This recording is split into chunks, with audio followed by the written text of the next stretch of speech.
ஜிஎஸ்க்கு 100 question paper பார்க்க போகிறோம்னு சொல்லியிருந்தோம். இது யூனிட் 4க்கான 2வது கொஸ்டின் பேப்பர். மொத்தமாக 75 வினாக்கள் இருக்கும். இந்த 75 கொஸ்டினில் எவ்வளோ கொஸ்டினுக்கு உங்களால் ஆன்சர் பண்ண முடியுதுன்னு கமெண்ட் பண்ணுங்கள்.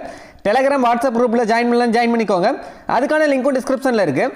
ஃபஸ்ட்டு கொஸ்டின் பேப்பர் இன்னும் நீங்கள் பார்க்கலன்னா பார்த்துட்டு வந்துடுங்க. அதுக்கான பிளேலிஸ்ட் லிங்க் வந்து டிஸ்கிரிப்ஷன்லேயே கொடுத்துருக்கேன்.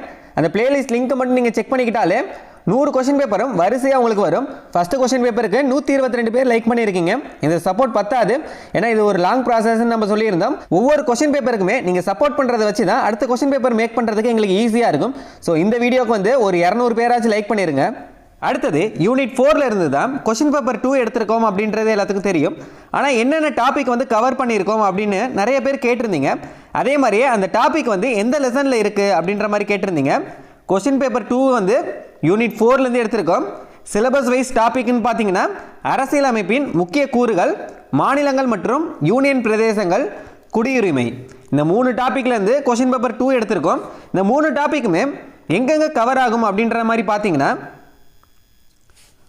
6th, 10th, 12th.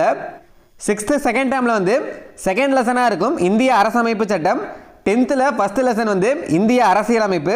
12th first lesson வந்து இந்திய அரசமைப்பு சட்டம். இந்த 3 பாடமே நீங்கள் படிச்சிங்கன்னா கொஸ்டின் பேப்பர் 2 வந்து அட்டன் பண்ணலாம். அது மட்டும் இல்லாமல் அவுட் சோர்ஸும் உங்களுக்கு கேட்டிருப்போம். ஸோ அந்த லெசன் படிக்கிறது இல்லாமல் எக்ஸ்ட்ரா சோர்ஸும் உங்களுக்கு இதில் ஆட் பண்ணியிருப்போம். ஸோ இந்த கொஸ்டின் பேப்பரை ஃபுல்லாகவே நீங்கள் பார்த்துக்கோங்க. நாளைக்கு வந்து கொஸ்டின் பேப்பர் 3 வரும். அதுக்கான டாபிக் வந்து வீடியோவோட எண்டில் வந்து உங்களுக்கு கொடுத்துருப்போம். ஸோ அதையும் நீங்கள் செக் பண்ணிக்கோங்க. நாளைக்கு என்னென்ன டாபிக் கவர் ஆகும், அதுக்கு என்னென்ன படிக்கணும் அப்படின்றதையும் நீங்கள் தெரிஞ்சுக்கலாம். இதுக்கு முன்னாடி கொஸ்டின் பேப்பர் 1 வந்து அட்டன் பண்ணியிருப்பீங்க. அதுக்கான டாப்பிக்கும் நம்ம சொல்லிடுறோம். கொஸ்டின் பேப்பர் 1 வந்து என்னென்னலாம் கவர் ஆனிச்சுன்னா, அதாவது சிலபஸ் வைஸ் வந்து என்னென்னலாம் டாபிக் கவர் ஆனிச்சுன்னா, யூனிட் 4 தான் நம்ம 14 கொஸ்டின் பேப்பருமே பார்க்க போகிறோம். ஒரு கொஸ்டின் பேப்பருக்கு 75 கொஸ்டின் பார்ப்போம் அப்படின்னு சொல்லியிருந்தோம். இப்போ யூனிட் 4 ஃபஸ்ட்டு கொஸ்டின் பேப்பரில் வந்து 2 டாபிக் வந்து கவர் பண்ணியிருந்தோம். இந்திய அரசியலமைப்பின் உருவாக்கம், அடுத்த டாபிக் வந்து அரசியலமைப்பின் முகவுரை. இந்த 2 டாபிக் தான் கொஸ்டின் பேப்பர் 1ல் வந்து கவர் பண்ணியிருந்தோம். அதுக்கு என்னென்ன படிக்கணும் அப்படின்னு பார்த்தீங்கன்னா அதே தான் 6th, 10th, 12th இந்திய அரசமைப்பு சட்டம், இந்திய அரசியலமைப்பு, இந்திய அரசமைப்பு சட்டம். இந்த 3 பாடமுமே நீங்கள் படிச்சிங்கனாலே 7 டாபிக் வந்து கவர் பண்ணிடலாம். அது கூட அவுட் சோர்சஸ் கொஞ்சம் படிக்கணும். கீழ்கண்ட எந்த நாட்டு அரசியலமைப்புடன் இந்திய அரசியலமைப்பின் முகவுரையின் பெரும்பகுதி வந்து ஒத்துள்ளது அப்படின்ற மாதிரி கேட்டிருக்காங்க. எந்த நாட்டு அரசியலமைப்புடன் இந்திய அரசியலமைப்பின் முகவுரை பெரும்பகுதி ஒத்துள்ளதுன்னா அமெரிக்க அரசியலமைப்புடன். 1976இல் இந்திய அரசியலமைப்பின் முகவுரையில் சேர்க்கப்பட்ட கூற்று யாது? மதச்சார்பின்மை, ஒருமைப்பாடு, சமதர்மம். இது 3 தான். எந்த ஆண்டுன்னு கேட்டாங்கன்னா 1976இல் இந்திய அரசியலமைப்பின் முகவுரையில் சேர்க்கப்பட்ட அந்த 3 சொல்லி என்னென்னா மதச்சார்பின்மை, சமதர்மம், ஒருமைப்பாடு. இது 3 தான். இந்த ஆண்டு வந்து முக்கியமானது 1976இல். இந்திய அரசியலமைப்பின் மூலாதாரங்களாக கருதப்படும் கீழ்கண்ட இணைகளில் சரியாக பொருத்தப்படாது எது? பொருத்தப்படாது தான் கேட்டிருக்காங்க. சுதந்திரமான நீதித்துறை அமெரிக்கா, ஒற்றை குடியுரிமை பிரிட்டன், பொதுப்பட்டியல் ஆஸ்திரேலியா, அடிப்படை உரிமைகளை தற்காலிகமாக நிறுத்தி வைத்தல் ரஷ்யா. இல்லை பொருத்தப்படாது எதுனா அடிப்படை உரிமைகளை தற்காலிகமாக நிறுத்தி வைத்தல் ரஷ்யா அப்படின்ற மாதிரி கொடுத்துருக்காங்க. இதுதான் பொருந்தாது. இல்லை சரியாக பொருத்தப்பட்டது எதுனா சுதந்திரமான நீதித்துறை வந்து அமெரிக்கா தான், ஒற்றை குடியுரிமை பிரிட்டன், பொதுப்பட்டியல் வந்து ஆஸ்திரேலியா. இது 3மே சரியானது. சட்டத்தின் முன் அனைவரும் சமம் என்ற கருத்து எந்த நாட்டின் அரசியலமைப்பு சட்டத்தில் இருந்து பெறப்பட்டது?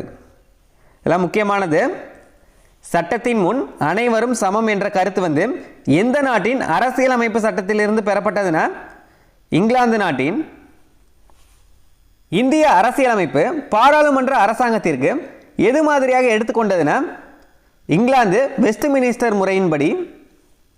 பாராளுமன்ற அரசாங்கத்திற்கு வந்து எது மாதிரியாக எடுத்துக்கொண்டதுன்னா இங்கிலாந்து வெஸ்ட்மினிஸ்டர் முறைப்படி. நீதி புனராய்வு என்பதை எந்த நாட்டின் அரசியலமைப்பிலிருந்து பெற்றது? நீதி புனராய்வு என்பதை எந்த நாட்டின் அரசியலமைப்பிலிருந்து பெறப்பட்டது அப்படின்ற மாதிரி கேட்டிருக்காங்க. எந்த நாடுனா அமெரிக்கா நாட்டிலிருந்து. இதெல்லாம் முக்கியமானது. பொறுத்துகையில் கூட கேட்பாங்க. நீதி புனராய்வு வந்து எங்கிருந்து பெறப்பட்டதுன்னா அமெரிக்காவில் இருந்து. பொதுப்பட்டியல் என்னும் கருத்து எதிலிருந்து பெறப்பட்டது? பொதுப்பட்டியல் என்னும் கருத்து எங்கிருந்து பெறப்பட்டதுன்னா ஆஸ்திரேலியாவின் அரசியலமைப்பிலிருந்து. நீதி புனராய்வு வந்து அமெரிக்காவில் இருந்து. பொதுப்பட்டியல் வந்து ஆஸ்திரேலியாவில் இருந்து. சட்டத்தின் முன் அனைவரும் சமம் என்ற கருத்து வந்து எங்கிருந்து பெறப்பட்டது அப்படின்ற மாதிரி கேட்டாங்கன்னா இங்கிலாந்தில் இருந்து. ஸோ எல்லாத்தையுமே ஞாபகம் வச்சுக்கோங்க. சட்டத்தின் முன் அனைவரும் சமம் என்ற கருத்து வந்து எங்கிருந்து பெறப்பட்டதுன்னா இங்கிலாந்து. அடுத்து நீதி புனராய்வு வந்து அமெரிக்காவில் இருந்து. பொதுப்பட்டியலை வந்து ஆஸ்திரேலியாவில் இருந்து. இது வரிசையாக ஆர்டராக ஞாபகம் வச்சுக்கோங்க. England, America, Australia. அடுத்தது பொறுத்துக. சட்டத்தின் ஆட்சி. சட்டத்தின் ஆட்சி இங்கிலாந்து 4. இங்கே எத்தனாவதாக வருதோ இதை வந்து இங்கே எழுதிக்கிட்டோம், அப்போ தான் உங்களுக்கு குழப்பாது. அடுத்தது நீதி புனராய்வு, இப்போ தான் பார்த்தோம். நீதி புனராய்வு அமெரிக்கா 3ஆவதாக இருக்குது. அடுத்தது 356வது விதி. 356வது விதி இந்திய அரசு சட்டம் 1935, இது 2ஆவதாக இருக்குது. அரசின் வழிகாட்டும் நெறிமுறை அயர்லாந்து குடியரசு, இது 1ஆவதாக இருக்குது. இப்போ ஆர்டரில் பார்த்தீங்கன்னா 4, 3, 2, 1 த ஆன்சர். 4, 3, 2, 1 ஆப்ஷன் வந்து பி தான் சரியானது. சட்டத்தின் ஆட்சி வந்து இங்கிலாந்து. நீதி புனராய்வு அமெரிக்கா. 356வது விதி இந்திய அரசு சட்டம் 1935. அரசின் வழிகாட்டும் நெறிமுறை அயர்லாந்து குடியரசு. இதெல்லாம் தனித்தனியாக நோட் பண்ணிக்கோங்க. அடுத்த கொஸ்டின் பாருங்க. இந்திய அரசியலமைப்பின் சட்டப்படியான நடவடிக்கை என்ற இயல்பு எங்கிருந்து பெறப்பட்டது அப்படின்னு கேட்டிருக்காங்க. எந்த அரசியலமைப்பில் இருந்துன்னா ஜப்பான்ல இருந்து. சட்டப்படியான நடவடிக்கை அப்படின்றது வந்து ஜப்பான்ல இருந்து. உலகிலேயே எழுதப்பட்ட மற்றும் மிகவும் நீளமான அரசியலமைப்பு. உலகிலேயே எழுதப்பட்ட மற்றும் மிகவும் நீளமான அரசியலமைப்பு எதுனா இந்திய அரசியலமைப்பு. அடுத்தது பொறுத்துக்க கொடுத்துருக்காங்க. பாராளுமன்ற முறை அரசாங்கம். பாராளுமன்ற முறை அரசாங்கம் வந்து இங்கிலாந்து, இது 2ஆவதாக இருக்குது. அடுத்தது தலைவர் முறை அரசாங்கம். தலைவர் முறை அரசாங்கம் வந்து அமெரிக்கா 4. தலைவர்னு கேட்டாங்கன்னா அமெரிக்கா, பாராளுமன்ற முறைன்னு கேட்டாங்கன்னா இங்கிலாந்து. அடுத்தது குழுமுறை அரசாங்கம் சுவிட்சர்லாந்து. குழுமுறை அரசாங்கம் வந்து சுவிட்சர்லாந்து 1ஆவதாக இருக்குது. அடுத்தது சர்வாதிகார முறை அரசாங்கம் கடைசியாக இருக்க ஜெர்மனி. சர்வாதிகார முறை அரசாங்கம் வந்து ஜெர்மனி. 2, 4, 1, 3 இதுதான் சரியானது. 2, 4, 1, 3 ஆப்ஷன் வந்து சி. பாராளுமன்ற முறை அரசாங்கம் இங்கிலாந்து. தலைவர் முறை அரசாங்கம் அமெரிக்கா.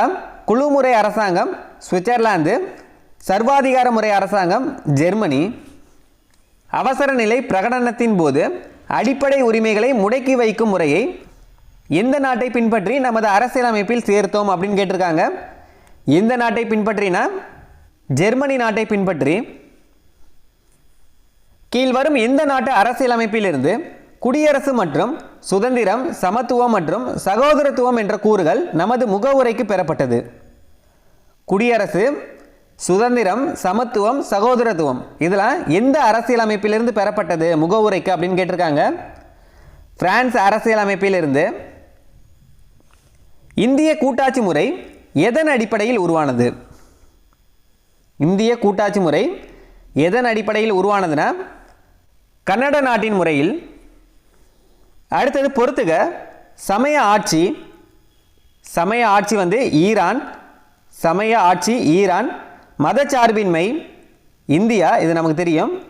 மதச்சார்பின்மை வந்து இந்தியா. நேரடி மக்களாட்சி சுவிட்சர்லாந்து. நேரடி மக்களாட்சி சுவிட்சர்லாந்து. பொது உடைமை சீனா. சமய ஆட்சி, சமயம்னா ஈரான். அடுத்து மதச்சார்பின்மை இந்தியா. நேரடி மக்களாட்சி சுவிட்சர்லாந்து. பொது உடைமை சீனா. 3, 4, 1, 2 ஆப்ஷன் பாருங்க டி, இதுதான் சரியானது. அடுத்தது பொறுத்துக்கதா. அமெரிக்க அரசியல் சாசனம் உச்சநீதிமன்ற நீதிபதிகளை பதவியிலிருந்து நீக்கும் முறை. அமெரிக்க அரசியல் சாசனம் வந்து உச்சநீதிமன்ற நீதிபதிகளை பதவியிலிருந்து நீக்கும் முறை. அப்படியே நேராகவே கொடுத்துருக்காங்க. ஜெர்மனியின் வெய்மர் நெருக்கடி காலத்தில் அரசியல் சாசனம் அடிப்படை உரிமைகளை நிறுத்தி வைத்தல். இதுதான் அப்படியே ஸ்ட்ரைட்டாகவே கொடுத்துருக்காங்க. ஜெர்மனியின் வெய்மர் வந்து என்னென்னா நெருக்கடி காலத்தில் வந்து அரசியல் சாசனம், நெருக்கடி காலத்தில் அரசியல் சாசனம் வந்து அடிப்படை உரிமைகளை நிறுத்தி வைத்தல். பிரிட்டிஷ் அரசியல் சாசனம் ஒற்றை குடியுரிமை. ஐரிஷ் அரசியல் சாசனம் பாராளுமன்றத்தின் மேலவைக்கு பிரதிநிதிகள் நியமனம். இது அப்படியே நேராகவே ஆன்சர் கொடுத்துருக்காங்க. ஆப்ஷன் வந்து ஏ. இது எல்லா பாயிண்ட்டுமே ரொம்ப முக்கியமானது தான். இந்த கொஸ்டின் பேப்பர் ஃபுல்லாகவே ரொம்ப முக்கியமான பாயிண்ட் தான் எடுத்திருக்கோம். ஸோ எல்லாத்தையுமே நோட் பண்ணிக்கோங்க. அமெரிக்க அரசியல் சாசனம், உச்சநீதிமன்ற நீதிபதிகளை பதவியிலிருந்து நீக்கும் முறை, ஜெர்மனியின் வெய்மர் வந்து நெருக்கடி காலத்தில் அரசியல் சாசனம் அடிப்படை உரிமைகளை நிறுத்தி வைத்தல், பிரிட்டிஷ் அரசியல் சாசனம் ஒற்றை குடியுரிமை, ஐரிஷ் அரசியல் சாசனம் பாராளுமன்றத்தின் மேலவைக்கு பிரதிநிதிகள் நியமனம். இது அப்படியே ஸ்ட்ரெயிட்டாகவே கொடுத்துருக்காங்க. ஜார்க்கண்ட், உத்தராஞ்சல் மற்றும் சத்தீஸ்கர் ஆகிய 3 புதிய மாநிலங்கள் உருவாக்கப்பட்ட ஆண்டு. ஜார்க்கண்ட், உத்தராஞ்சல் மற்றும் சத்தீஸ்கர் ஆகிய 3 புதிய மாநிலங்கள் உருவாக்கப்பட்ட ஆண்டு எப்போனா 2000. ஜார்க்கண்ட் வந்து எப்போ உருவானது அப்படின்னு கேட்டாங்கன்னா 3 மாநிலமே 2000 தான். எந்தெந்த மாதம் அப்படின்ற மாதிரி பார்த்தீங்கன்னா ஜார்க்கண்ட் வந்து 15 நவம்பர் மாதம். அடுத்தது உத்தராஞ்சல் கேட்டாங்கன்னா உத்தராஞ்சல் வந்து 9 நவம்பர். சத்தீஸ்கர் வந்து 1 நவம்பர். ஃபஸ்ட்டு எது வரும்னா சத்தீஸ்கர் தான் 1 நவம்பரில். அடுத்து உத்தராஞ்சல் வந்து அடுத்த 9 நாள் கழிச்சு 9 நவம்பர். அடுத்து ஜார்க்கண்ட் வந்து 15 நவம்பர். எல்லாமே 2000 தான். எல்லாம் நோட் பண்ணிக்கோங்க. மாநில சீரமைப்பு சட்டம் இயற்றப்பட்ட ஆண்டு. மாநில சீரமைப்பு சட்டம் இயற்றப்பட்ட ஆண்டு எப்போனா 1956 நவம்பர் மாதம். ஜம்மு மற்றும் காஷ்மீரின் அரசியலமைப்பு பின்பற்றப்பட்ட வருடம். ஜம்மு மற்றும் காஷ்மீரின் அரசியலமைப்பு பின்பற்றப்பட்ட வருடம் எப்போனா 1957. யாருடைய தலைமையின் கீழ் மாநிலங்களின் மறுசீரமைப்பு ஆணையம் ஏற்படுத்தப்பட்டது? யாருடைய தலைமையின் கீழ் மாநிலங்களின் மறுசீரமைப்பு ஆணையம் ஏற்படுத்தப்பட்டது? யாருடைய தலைமையில்னா பசல் அலி தலைமையின். எந்த ஆண்டு அப்படின்னு கேட்டாங்கன்னா 1956. மறுசீரமைப்பு ஆணையம் ஏற்படுத்தப்பட்ட ஆண்டு எப்போனா 1956. இதெல்லாம் முக்கியமானது. பின்வரும் மாநிலங்களில் எது சட்ட விதி 370 தொடர்பு கொண்டது? 370 தொடர்பு கொண்டது எதுனா ஜம்மு மற்றும் காஷ்மீர். 1953 ஆண்டு ஆந்திர பிரதேசம் உருவாக்கப்பட்ட பின்னர் 1956 ஆண்டு மாநில மறுசீரமைப்பு சட்டப்படி எந்த 2 தென்னிந்திய பகுதிகள் தமிழ்நாட்டுடன் இணைக்கப்பட்டது? 1953 எந்த வருடம் அப்படின்றது முக்கியம். 1953 ஆண்டு வந்து ஆந்திர பிரதேசம் உருவாக்கப்பட்ட பின்னர் 1956 ஆண்டு வந்து மாநில மறுசீரமைப்பு சட்டப்படி எந்த 2 தென்னிந்திய பகுதிகள் வந்து தமிழ்நாட்டுடன் இணைக்கப்பட்டது அப்படின்னு கேட்டிருக்காங்க. எந்த அந்த 2 பகுதி அப்படின்ற மாதிரி கேட்டிருக்காங்க. குமரி மாவட்டம் மற்றும் செங்கோட்டை. இது 2 மாவட்டம் தான். கீழ்கண்ட வாக்கியங்களில் சரியானது எது? கீழ்கண்ட வாக்கியங்களில் சரியானது எது அப்படின்ற மாதிரி ஒரு 3 பாயிண்ட் கொடுத்துருக்காங்க. தெலுங்கானா இந்தியாவின் மாநிலம். ஒன்று வந்து சரியானதான். தெலுங்கானா வந்து இந்தியாவின் மாநிலம் தான். 2வது தெலுங்கானா கர்நாடக மாநிலத்திலிருந்து பிரிந்தது. இதன் தலைநகரம் 10 ஆண்டுகளுக்கு ஹைதராபாத் ஆகும்.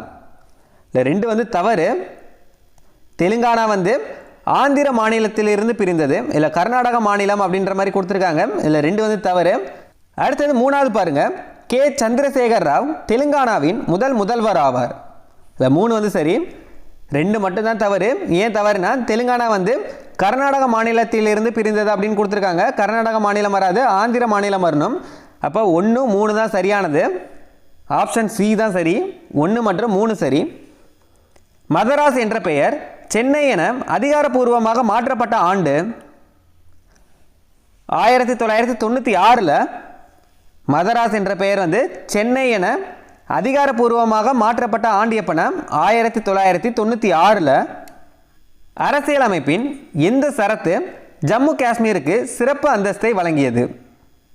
ஏற்கனவே இந்த கொஸ்டின் பார்த்தோம். ஜம்மு காஷ்மீருக்கான சிறப்பு அந்தஸ்தை வழங்கிய சட்டப்பிரிவு எதுனா 370.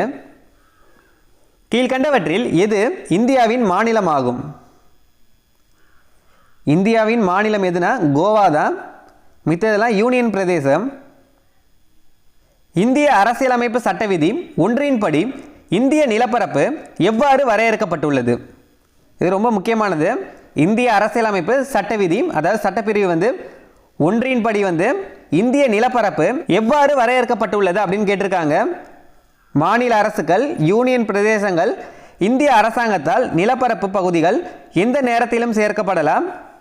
மாநில அரசுகள், யூனியன் பிரதேசங்கள் மற்றும் இந்திய அரசாங்கத்தால் நிலப்பரப்பு எந்த நேரத்திலும் சேர்க்கப்படலாம்.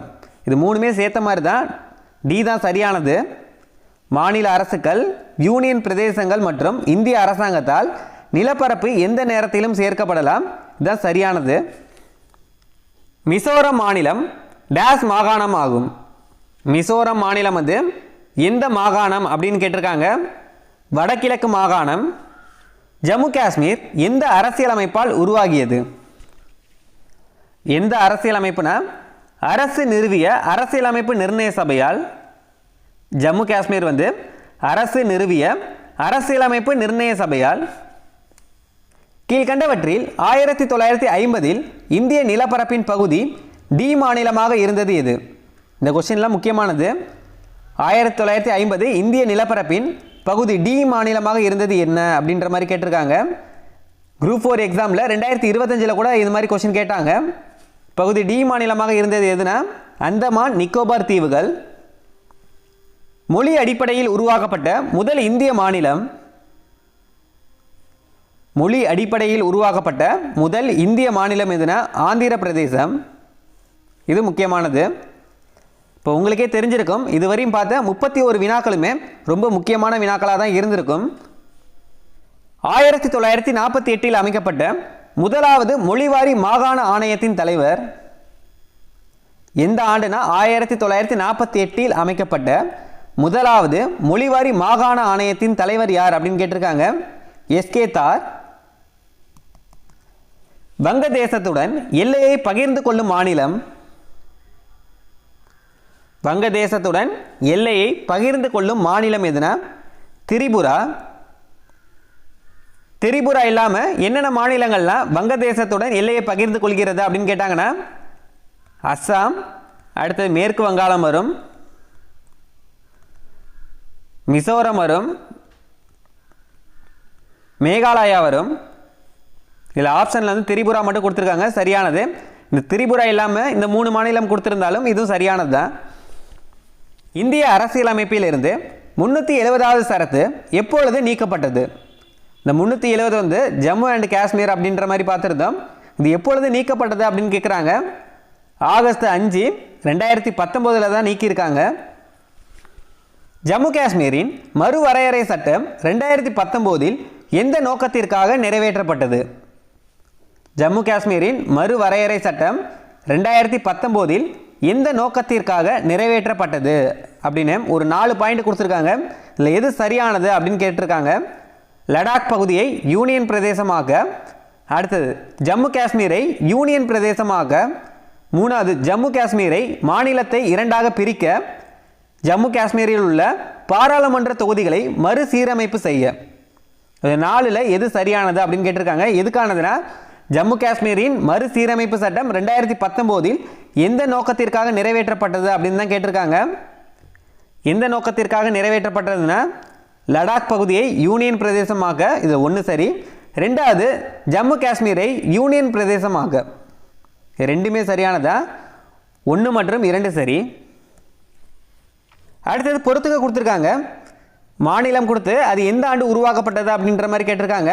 கேரளா வந்து 1956, கேரளா 1956, நாகாலாந்து 1963, மகாராஷ்டிரம் 1960,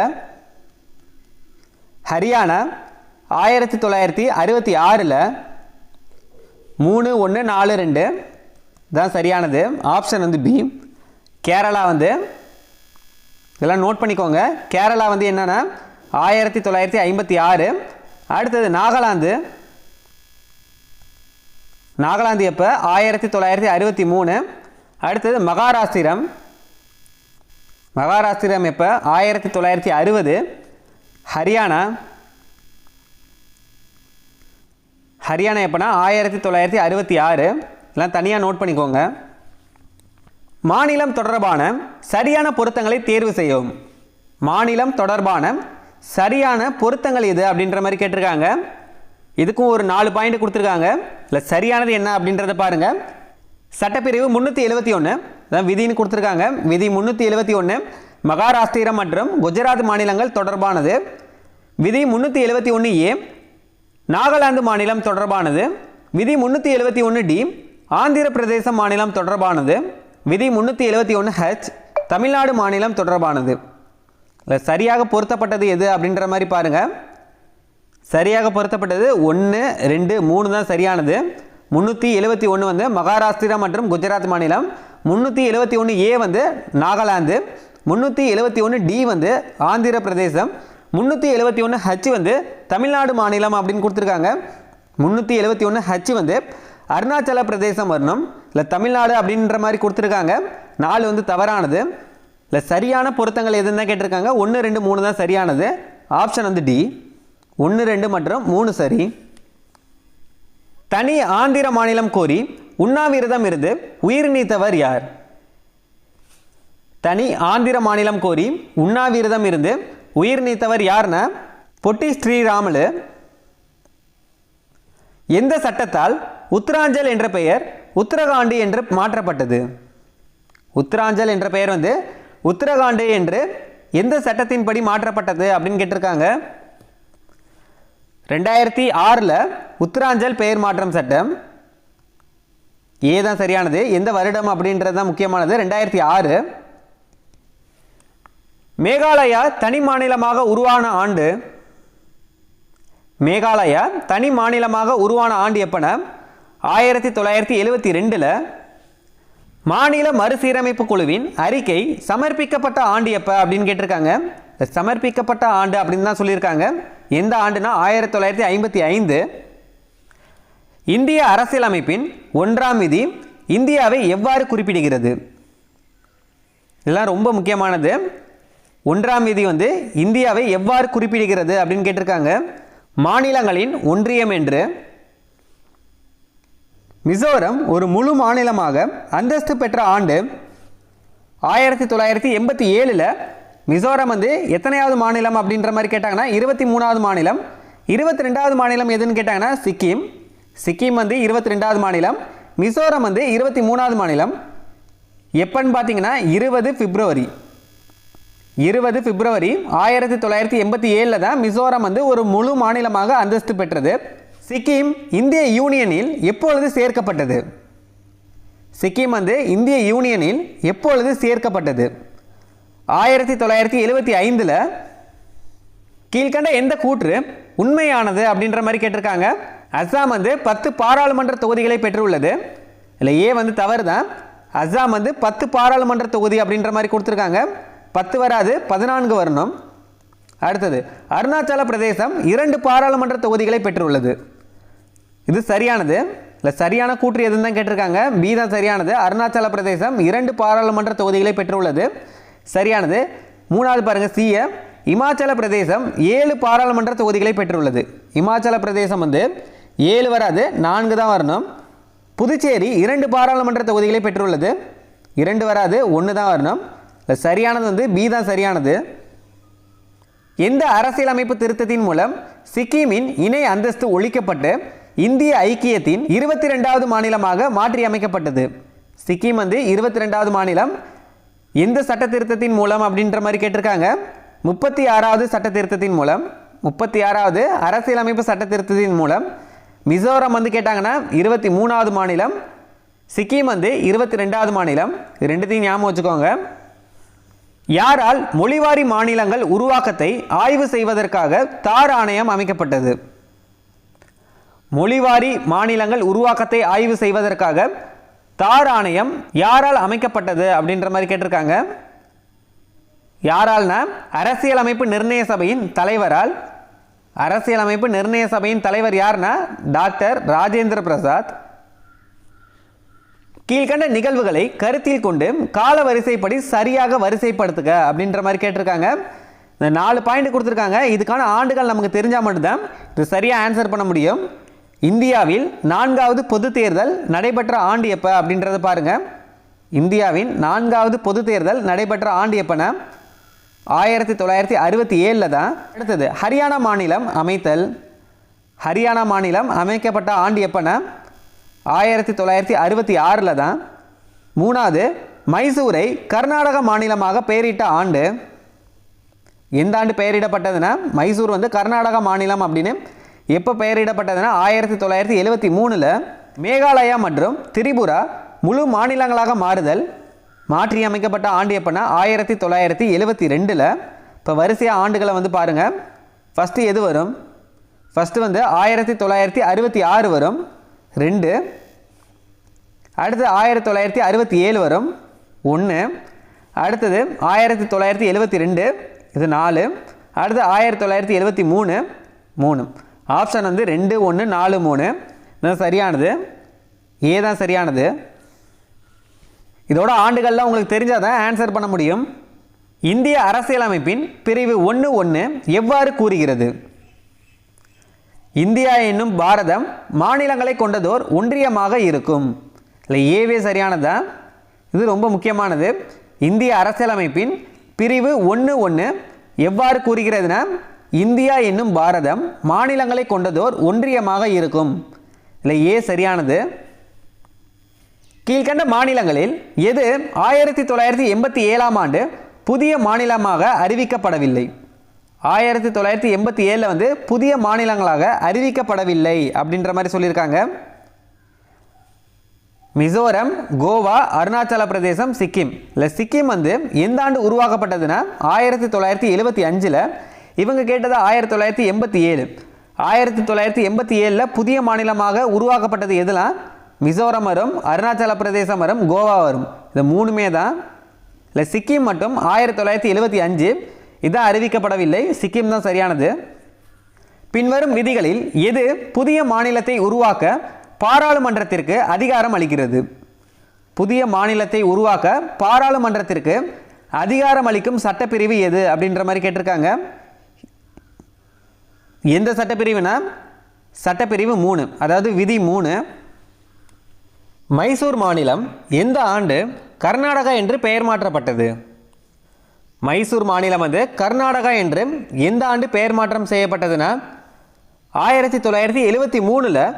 1973 ஜம்மு காஷ்மீர் அரசியலமைப்பு நடைமுறைக்கு வந்த ஆண்டு 26 ஜனவரி 1957. ஜம்மு காஷ்மீர் அரசியலமைப்பு நடைமுறைக்கு வந்த ஆண்டு எப்போனா 1957 ஜனவரி 26. மொழியை அடிப்படையாக கொண்டு மாநிலம் அமைக்கலாம் என்று எந்த ஆணையம் இந்திய அரசாங்கத்திற்கு பரிந்துரைத்தது? இதெல்லாம் முக்கியமானது. மொழியை அடிப்படையாக கொண்டு மாநிலம் அமைக்கலாம் என்று எந்த ஆணையம் வந்து இந்திய அரசாங்கத்திற்கு பரிந்துரைத்தது அப்படின்ற மாதிரி கேட்டிருக்காங்க. எந்த ஆணையம்னா பசல் அலி ஆணையம். கோவா, டாமன் மற்றும் டையூ மறுசீரமைப்பு சட்டத்தின் மூலமாக கோவா மாநிலமாக ஆன ஆண்டு? கோவா வந்து எந்த ஆண்டு வந்து மாநிலமாக அமைக்கப்பட்டதுன்னா 1987. மேகாலயா எந்த மாநிலத்தினுள் சுயாட்சி மாநிலமாக உருவாக்கப்பட்டது?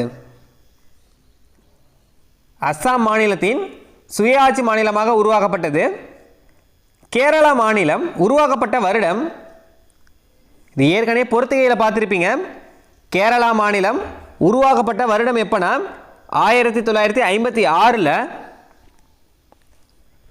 பஞ்சாப் மாநிலம் பஞ்சாப் மற்றும் ஹரியானாவாக பிரிக்கப்பட்டது எப்பொழுது? 1966. பஞ்சாப் மாநிலம் வந்து பஞ்சாப் ஹரியானாவாக பிரிக்கப்பட்டது எப்பொழுதுனா 1966. கீழ் காணப்படுபவைகளில் எவை வந்து ஒன்றிய பிரதேசங்களின் முந்தைய பெயர்கள் கிடையாது அப்படின்னு கேட்டிருக்காங்க. அட்டவணையில் சேர்க்கப்பட்ட மாவட்டங்கள், தலைமை ஆணையர்களின் மாகாணங்கள், பகுதி சி மற்றும் பகுதி டி மாநிலங்கள், தனித்துவமான மத்திய பகுதிகள். முந்தைய பெயர்கள் எது கிடையாதுன்னா ஒன்றிய பிரதேசங்களின் எது வந்து முந்தைய பெயர்கள் கிடையாதுன்னா தனித்துவமான மத்திய பகுதிகள். இந்திய மாநிலங்களின் எல்லைகளை மாற்றி அமைக்கும் அதிகாரம் யாருக்கு உள்ளது அப்படின்ற மாதிரி கேட்டிருக்காங்க. நாடாளுமன்றத்திற்கு. இதெல்லாம் முக்கியமானது.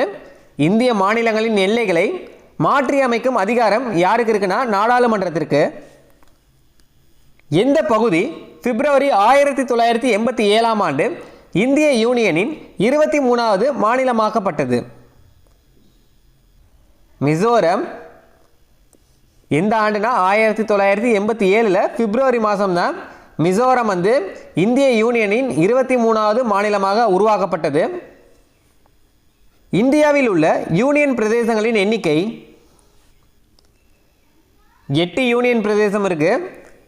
யூனியன் பிரதேசங்களை குடியரசுத் தலைவர் கீழ்வரும் எந்த அமைச்சகத்தின் மூலம் நிர்வகிக்கிறார்? யூனியன் பிரதேசங்களை குடியரசுத் தலைவர் வந்து கீழ்வரும் எந்த அமைச்சகத்தின் மூலம் நிர்வகிக்கிறார்?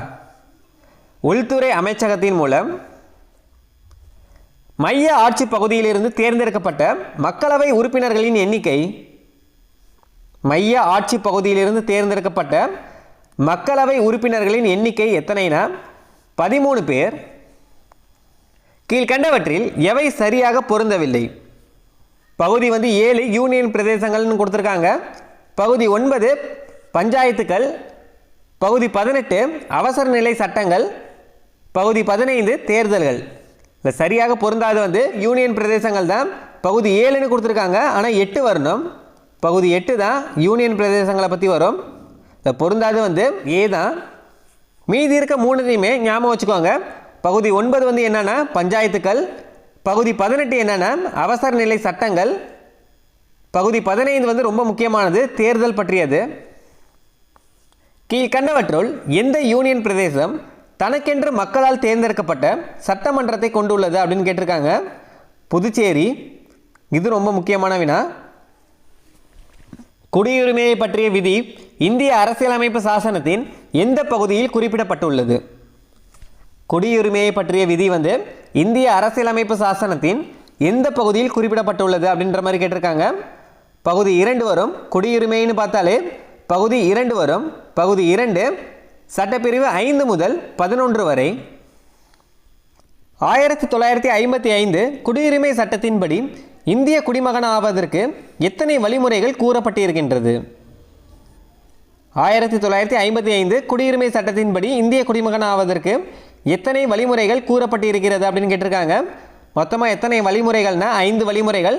என்னென்னு பார்த்தீங்கன்னா பிறப்பின் மூலம், அடுத்தது வம்சாவளி மூலம், பதவியின் மூலம், இயல்புரிமை மூலம், பிரதேச இணைவின் மூலம். ஃபஸ்ட்டு வந்து என்னென்னா பிறப்பின் மூலம், அடுத்தது வம்சாவளி மூலம், பதவியின் மூலம், இயல்புரிமை மூலம், பிரதேச இணைவின் மூலம். இந்த 5 தான். இந்திய பாராளுமன்றத்தில் குடியுரிமைக்கான ஒட்டுமொத்த சட்டம் இயற்றப்பட்ட ஆண்டு. இந்திய பாராளுமன்றத்தின் குடியுரிமைக்காக ஒட்டுமொத்த சட்டம் இயற்றப்பட்ட ஆண்டு எப்போனா 1955.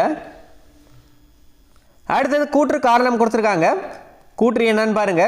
இந்திய குடிமக்களை திருமணம் செய்து கொண்ட பெண்கள் பதிவு செய்வதன் மூலமாக இந்திய குடியுரிமையை பெறலாம். இல்லை, கூற்று வந்து சரியானதான். இந்திய குடிமக்களை திருமணம் செய்து கொண்ட பெண்கள் வந்து பதிவு செய்வதன் மூலமாக இந்திய குடியுரிமையை பெறலாம். கூற்று வந்து சரிதான். அதுக்கான காரணம் என்ன கொடுத்துருக்காங்கன்னு பாருங்க. இந்திய நாடாளுமன்றத்தில் 1956ஆம் ஆண்டு குடியுரிமை சட்டம் நிறைவேற்றப்பட்டது அப்படின்னு சொல்லியிருக்காங்க. இதுக்கான காரணமான தவறு. ஏன்னா இந்திய நாடாளுமன்றத்தில் குடியுரிமை சட்டம் வந்து நிறைவேற்றப்பட்ட ஆண்டு எப்போனா 1955. ஆனால் இதில் 1956ன்னு கொடுத்துருக்காங்க. கூற்று சரி தான். அதுக்கான காரணம் வந்து தவறு. கூற்று சரி, காரணம் தவறு. எங்கே இருக்குன்னு பாருங்கள். ஆப்ஷன் சி தான் சரியானது. கூற்று உண்மையாகும், காரணம் வந்து தவறாகும். குடியுரிமை பற்றிய சரியான வாக்கியத்தை கூறுக. இதுக்கு ஒரு 4 பாயிண்ட் கொடுத்துருக்காங்க. என்னென்னு பாருங்கள். இந்திய அரசியலமைப்பு பகுதி 4 உள்ள உறுப்பு 5 முதல் 11 வரை குடியுரிமையை கூறுகிறது. இல்லை, ஒன்றே தவறு தான். இந்திய அரசியலமைப்பு பகுதி 4ன்னு கொடுத்துருக்காங்க. எதுக்கு கொடுத்துருக்காங்க? குடியுரிமை பற்றி. குடியுரிமைன்னு பார்த்தாலே பகுதி 2 தான் வரணும். குடியுரிமைக்கானது வந்து பகுதி 2. சட்டப்பிரிவு என்னன்னு பார்த்தீங்கன்னா 5 முதல் 11 வரை. இல்லை, சட்டப்பிரிவுகள் கரெக்டாக கொடுத்துருக்காங்க. பகுதி வந்து 4ன்னு கொடுத்துருக்காங்க. பகுதி 2 தான் வரணும். 1 வந்து தவறு. அடுத்தது 2வது பாருங்கள். பிறப்பு மற்றும் குடிமை அளிக்கும் செயல் மூலம் ஒருவர் இந்திய குடியரசுத் தலைவர் பதவிக்கு தகுதியானவர். 2 சரிதான். பிறப்பு மற்றும் குடிமை அளிக்கும் செயல் மூலம் ஒருவர் இந்திய குடியரசுத் தலைவர் பதவிக்கு தகுதியானவர். 2 சரிதான். 3வது என்னன்னு பாருங்க. உரிமை துரத்தல், முடிவுக்கு கொண்டு வருதல் மற்றும் இழக்கச் செய்தல் மூலம் ஒருவர் குடியுரிமையை இழக்கலாம். இல்லை, 3 சரிதான். குடியுரிமையை இழக்கும் வழிமுறைகள் இதெல்லாம் வரும். உரிமை துரத்தல், முடிவுக்கு கொண்டு வருதல் மற்றும் இழக்கச் செய்தல். இதெல்லாம் ஒருவர் குடியுரிமையை இழக்கலாம். அடுத்து 4வது என்னன்னு பாருங்கள், குடிமகன் மற்றும் அயலார் இருவரும் எல்லா வகையான குடியுரிமை மற்றும் அரசியல் உரிமைகளை பெறுகின்றனர். இதில் 4 வந்து தவறு. இல்லை சரியானது என்னென்ன கேட்டிருக்காங்க, 2, 3 தான் சரியானது. ஆப்ஷன் வந்து பி, 2 மற்றும் 3 சரி. இந்திய குடிமகன் என்பதை நிரூபிக்கும் இந்திய அரசாங்கத்தால் இரு மொழிகளில் வழங்கப்படும் ஆவணத்தின் பெயர். இந்திய குடிமகன் என்பதை நிரூபிக்கும் இந்திய அரசாங்கத்தால் இரு மொழிகளில் வழங்கப்படும் ஆவணம் என்ன அப்படின்ற மாதிரி கேட்டிருக்காங்க. பாஸ்போர்ட். இந்திய குடியுரிமை சட்டம் 1955 கீழ் ஒருவர் இந்திய குடிமகனாக இருக்க வேண்டுமானால் ஒரு 4 பாயிண்ட் கொடுத்துருக்காங்க. இதில் எது சரியானது அப்படின்றத பாருங்கள். இந்தியாவில் பிறந்திருக்க வேண்டும், 1 வந்து சரிதான். 2வது இந்திய வம்சாவளியாக இருக்க வேண்டும், 2ம் சரிதான். இந்தியரை மணந்திருக்க வேண்டும், 3வது வந்து தவறு. இந்தியரை மணந்திருக்க வேண்டும் அப்படின்றது தவறு. 4வது குடியுரிமைக்காக பதிவு செய்திருக்க வேண்டும், இல்லை 4 சரி. இந்திய குடியுரிமை சட்டத்தில் 1955 கீழ் ஒருவர் இந்திய குடிமகனாக இருக்க வேண்டுமானால் அப்படின்னு குடியுரிமை சட்டத்தில் சொன்னது தான் பார்க்கணும். இதில் 1, 2, 4 சரி, 3 வந்து தவறு. ஆப்ஷன் டி தான் சரியானது, 1, 2, 4 சரி. இந்திய அரசியலமைப்பில் எந்த பகுதி குடியுரிமை பற்றியது? குடியுரிமைன்னு பார்த்தாலே பகுதி 2 தான். எந்த ஆண்டு இந்திய அரசாங்கம் வெளிநாடு வாழ் இந்தியர்களுக்காக எல்எம் சிங்வி தலைமையிலான உயர்மட்ட குழுவினை உருவாக்கியது? அதாவது என்ஆர்ஐ வந்து எப்பொழுது உருவாக்கியது அப்படின்ற மாதிரி கேட்டிருக்காங்க. செப்டம்பர் 2000 தான் சரியானது. இதோட 75 கொஸ்டின் பார்த்துருப்போம். 2வது கொஸ்டின் பேப்பரும் முடிச்சிட்டோம். ஃபஸ்ட்டு கொஸ்டின் பேப்பர் இன்னும் நீங்கள் பார்க்கலன்னா அதை பார்த்துட்டு வந்து இந்த கொஸ்டின் பேப்பரையும் பாருங்கள். நாளைக்கு கொஸ்டின் பேப்பர் 3 பார்ப்போம். அதுக்கு சிலபஸ் வைஸ் என்னென்ன டாப்பிக்லாம் கவர் பண்ண போகிறோம் அப்படின்னு பார்க்கலாம். யூனிட் 4 தான். அதே மாதிரியே என்னென்ன டாப்பிக்லாம் கவர் ஆகும்னா அடிப்படை உரிமைகள், அடிப்படை கடமைகள், இந்த 2 டாப்பிக்குமே அதில் கவர் பண்ண போகிறோம். இதுக்கு என்னென்ன பாடம்லாம் படிக்கணும்னா அதே தான். இந்த 2 டாப்பிக்குமே எதிலெல்லாம் கவர் ஆகும்னா அதே 3 லெசன் 6th, 10th, 12th இந்திய அரசமைப்பு சட்டம், இந்திய அரசியலமைப்பு, இந்திய அரசமைப்பு சட்டம். இந்த 3 பாடமே ரொம்ப ரொம்ப முக்கியமானது. ஸோ நல்லா தெளிவாக படிச்சுக்கோங்க.